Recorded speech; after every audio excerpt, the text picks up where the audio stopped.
Greetings, dear friends. We come to you here on this glorious day. We applaud your willingness and desire to continue to learn and grow, to understand your place in the universe and your origins, and to understand better all that is around you. We understand that for many of you, you have been on a very long journey of seeking. And we wish to assure you that the seeking is very much a part of why you came here.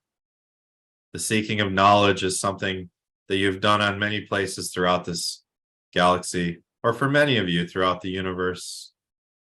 And seeking knowledge here on this planet, spreading and teaching that knowledge, and distilling that knowledge into forms that you can spread to others is something that we applaud, and we applaud your continued dedication to seeking knowledge as such. When it comes to knowledge, we want to remind you that the knowledge itself is never the solution. Rather, the knowledge is simply a piece that can help to direct your consciousness towards the solutions. If you don't know what's wrong, then of course you can't know how to move forward with it.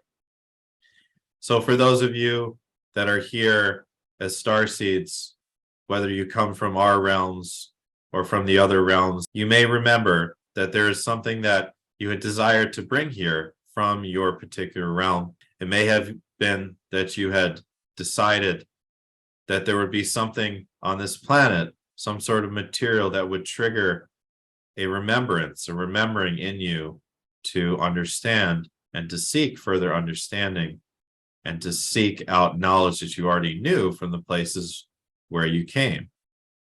So whichever place that you feel or might know that you are coming from in this galaxy or other, it may be useful and helpful and expansive to ask yourself, either in this moment or in a meditation, to ask yourself, what is the knowledge that I wanted to bring to this planet? And how can I spread this knowledge to others in a helpful and loving way? Many of you might think you meet resistance when trying to spread this knowledge to others. And the resistance is something that you knew you would encounter. It was something you knew you should expect, as you knew you'd be coming into a planet that was very early on in its awakening journey. But we suggest for many of you finding the types of people, your soul tribe, so to speak, as we've mentioned before, that not only are receptive to, but enjoy the sharing of the types of knowledge. It can be helpful to remember also that you are always a transmitter of frequency through your own vessel, whether you are aware of it or not. One of the reasons that you came here was to simply be a transmitter. Many of you have traversed different timelines than the one that you currently find yourself on now. And many of you had traversed those timelines in order to transmit some sort of frequency that would assist in resolving unresolved issues in those particular timelines, so that all timelines may merge into one at this time, this ascension time. Many of you have been in many different time periods in this particular timeline in order to imprint specific frequencies in the places around the planet that you now revisit, not knowing that you had imprinted something there before. You may especially notice this upon visiting certain sacred sites around the planet. For example, the pyramids, or for example, Machu Picchu, or Sedona, or any place that's less famous that gives you a very deep sense of knowing that you've been there before. You have been there before whenever you have that feeling. Many of you have recently been experiencing dreams where you've had a certain experience that is projecting something that is a future experience in your physical reality. Many of you are having the type of intuition that you might call premonition coming on much more strongly at this point. Of course, there's the need to discern between premonition and fear. The types of premonitions you have that are geared more towards love and joy experiences are more likely to be the ones that you should pay attention to, we would say. You may have noticed in your physical reality, oftentimes experiencing deja vu, as you would call it. And these are moments where you have repeated something similar in a previous lifetime or in your dream realm, usually both. And you are in that moment imprinting a new energetic template on that particular space that you're standing on, or with that particular other soul that you're interacting with, or other souls, plural. That is an upgrade, so to speak, from a previous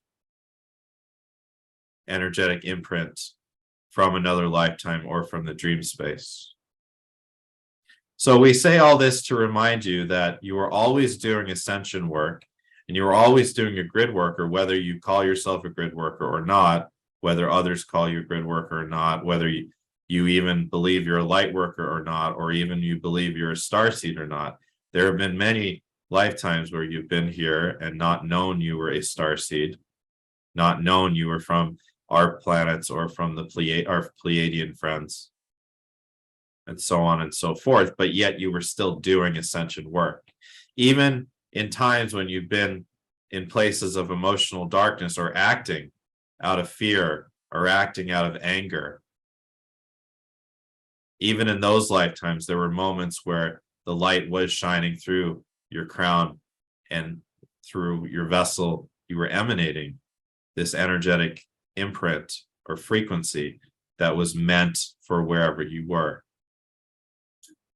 As the being you were before you came to this earth realm, you planned this all very intricately.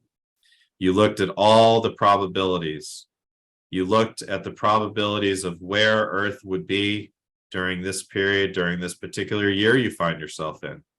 And to almost an exact degree, all of you are living out the exact plan that yourself had made before you came into this Earth realm. So for those of us on our planets, for example, we would very meticulously map out our experience of our lives on Earth, even if they number into the hundreds or the thousands or the tens of thousands. And we know we would always end up where we are now. The idea of you're always where you're meant to be extends beyond simply the context of your soul and extends even further back, whether you knew it or not, to the you that had decided to embark on the journey to Earth itself. So thus all starseeds are absolutely where they need to be. Wherever you find yourself geographically is where you need to be, but pay attention to where you feel called to geographically, to travel to or to move to, as these are places where likely you had planned to be before you came to Earth.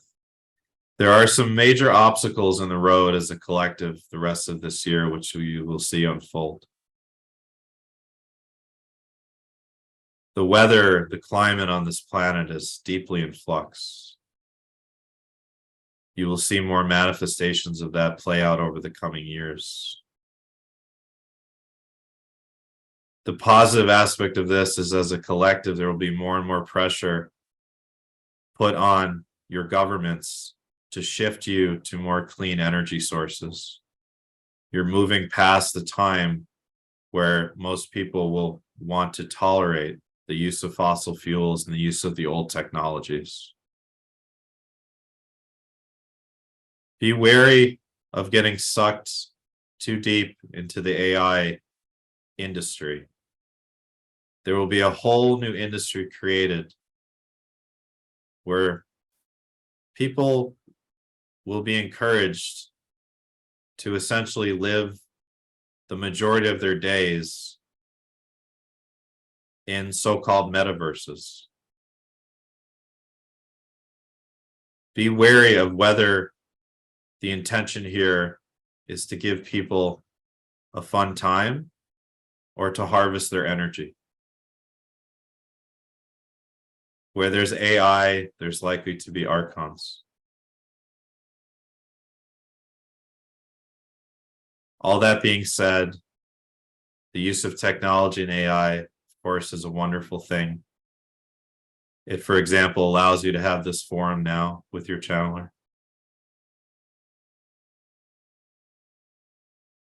But it is something that we suggest consciously integrating rather than becoming over-reliant on and losing yourself into. We have done a very good job. We are proud of how on this planet here and in all the planets around this star, we are around Sirius A. How we've been able to integrate technology into everyday life without losing ourselves into it. Where it simply becomes a mean for convenience, yet we don't lose any of our soulfulness to it. A great example you may see play out on your planet is music. You come from a history of centuries and centuries of music being made through instruments, whereas nowadays almost all commercial music is made electronically through computers. And it's important to ask the question, we believe as a planet, are you losing the soulfulness of your music? Here, we enjoy making music with instruments. We enjoy gathering and playing music for hours and hours and hours on end. And many enjoy dancing during these musical celebrations.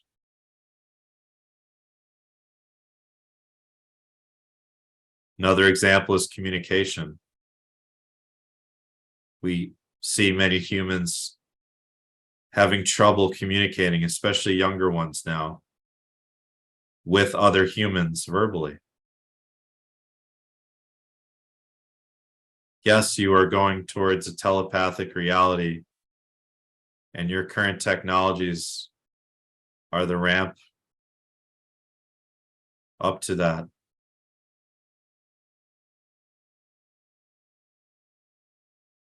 But unfortunately, there's empathy that is being lost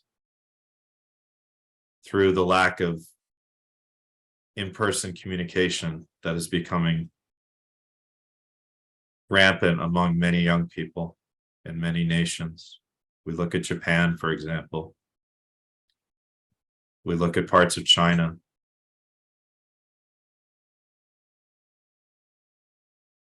And that dissolution of empathy is by design, by the dark ones.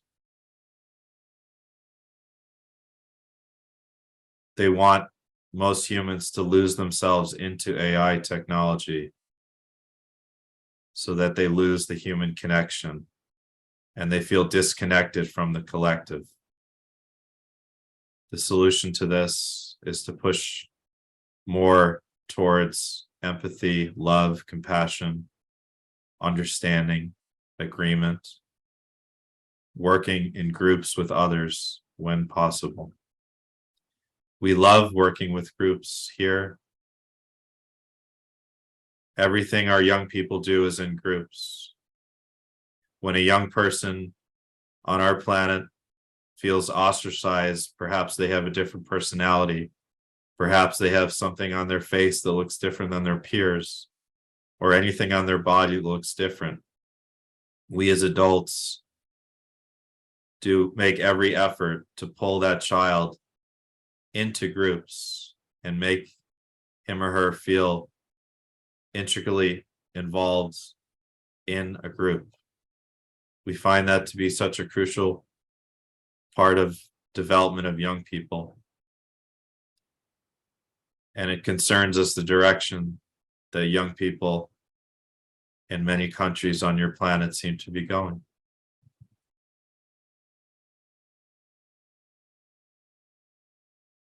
We can take questions. Friend is asking the significance of 2027. We see on the current timeline 2027 as a time when a great war on your planet has finally come to an end. And we see a new structure of governance being implemented in major players in geopolitics. There has been a major shift by 2027 in the structure of governance in the major players.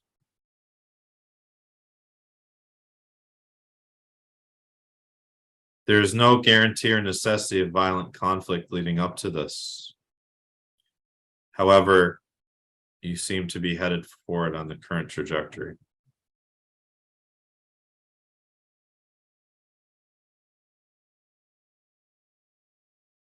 Should we all have generators because of electrical grid shutting down? Solar panels, we are a big fan of. Hold on. Solar panels assist you in unplugging as much as practically possible from the system and plugging into the magic of the unlimited energy of creation. Moving more towards solar powered everything, we would suggest. We don't anticipate at this time an electrical grid shutdown of a mass scale in the near future, at least. Will there be another world war? On the current trajectory, it does appear that it is already underway, and there likely will be more armed conflicts coming, though there is not the necessity for the physical conflict, but there is the necessity for a restructuring of world power. This is what will play out between now and 2027, 2028. This restructuring will clear the way for the ability of your planet to experience true first contact, as you may call it. Who created the earth realm and rules? There's many ways to answer that question. We could say God created the earth. We could say the sun created the earth. We could say all of you created the earth. The earth itself, the planet, was a creative inspiration from the sun. The sun wanted to create its favorite child, you might say, that would be able to house human life. The sun is doing what it can. We might call it a he. Sun is doing what he can to assist through emanating frequencies. When we relay frequencies to you, we often relay it through the sun. Though sometimes we relay it into the crystals, into the oceans, or even into the mountains.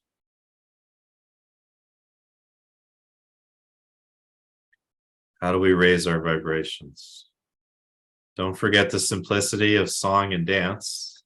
That's our favorite way. We love to laugh and we love to sing and we love to play. The more childlike you can be, you'll find yourself at a very high vibration. When you're having fun, it's hard to hold any hatred in your heart.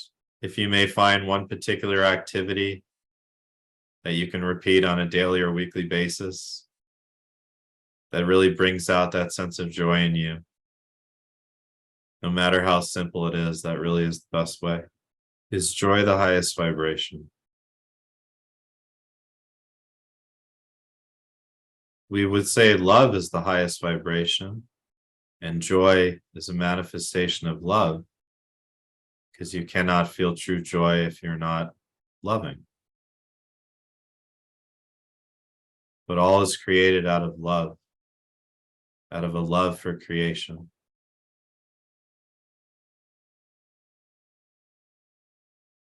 How do we connect with Sirians for assistance with any issue? You can look us up in the yellow pages. That was a joke. We are available through your own consciousness, just as your channeler is doing right now. Reach out to us in whatever way you enjoy connecting through channeling. And we are here for you always. It may not be us particular 5 beings, but there are many that are available and with joy will communicate with you.